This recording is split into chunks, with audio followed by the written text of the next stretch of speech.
પર જ તમારી સાથે એક મત લેવો છે, કારણ કે જો આપણને છેલ્લા ગયા અઠવાડિયાની અંદર એક દાયરાબંધ કારોબાર આપણે ગુરુવારની જે એક્સપાયરી હતી ત્યાં સુધી જોયો, ત્યારબાદ શુક્રવારે એક બહુ સારી ખરીદદારી નીચલા સ્તરેથી આપણને આવતી જોવા મળીને અત્યારે બજાર ફરી પાછો એક રેન્જ બાઉન્ડ કારોબાર જ થઈ રહ્યો છે.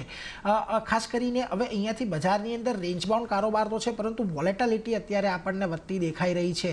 અને ફ્રન્ટ લાઇનર સ્ટોક્સની અંદર પણ કે જ્યાં ઘડી આપણને એવા મૂવ્સ દેખાતા હતા, થોડી ઘણી તેજી આવી હતી, ત્યાં પણ આજના દિવસે જુઓ તમને થોડો ઘણો આઈટી સેક્ટર થોડુંક લેગ થઈ રહ્યું છે, મેટલની અંદર થોડોક ઘટાડો આગળ વધતો દેખાઈ રહ્યો છે.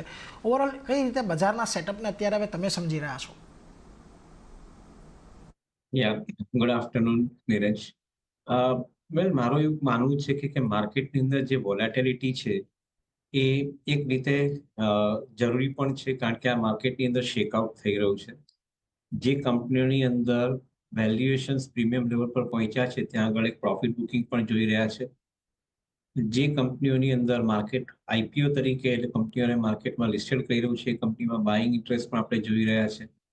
અને કદાચ આઈપીઓ થકી માર્કેટમાં જે રિટર્ન જે મળી રહ્યા છે ઇન્વેસ્ટરોને, પર્ટિક્યુલરલી જે ઇન્વેસ્ટરોને ફર્મ એલોટમેન્ટ થાય એના પછી જે રિટર્ન મળી રહ્યા છે એ કદાચ ઇન્સ્ટિટ્યુશન ઇન્વેસ્ટરોને એન્કરેજ કરી રહ્યું છે કે તમે તમારા એક્ઝિસ્ટિંગ પોર્ટફોલિયોમાં જ્યાં આગળ વેલ્યુએશન મેચ્યોર થઈ ગયા હોય તે વેચી અને સામે આઈપીઓ કંપનીમાં તમે પોર્ટફોલિયો શિફ્ટ કરો.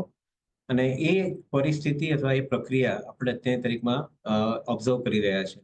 સો મારું એવું માનવું છે કે બીજા ફંડામેન્ટલ કંપનીઓના ઇન્ટેક છે, એના વેલ્યુએશન્સ કદાચ માર્કેટમાં અમુક જગ્યાએ પીકઆઉટ થઈ ગયા અથવા એની ઉપરનો હેડરૂમ થોડોક ઓછો થઈ ગયો હોય તો એમાંથી શિફ્ટ થઈને ઇન્વેસ્ટર બીજા સ્ટોક્સમાં કે બીજા સેક્ટરની અંદર જ્યાં આગળ હેડરૂમ દેખાતો હોય ત્યાં જઈ રહ્યો છે. અને મેં કીધું એ પ્રમાણે આઈપીઓ ઇઝ વન સેગમેન્ટ કે જ્યાં આગળ હવે પછીની તેજીની અંદર લોકો વધારે પાર્ટિસિપેટ કરશે, કારણ કે આઈપીઓ થકી એ લોકોને એક સક્સેસ મળી રહ્યું છે શોર્ટ ટર્મમાં રિટર્ન કમાવા માટેનું.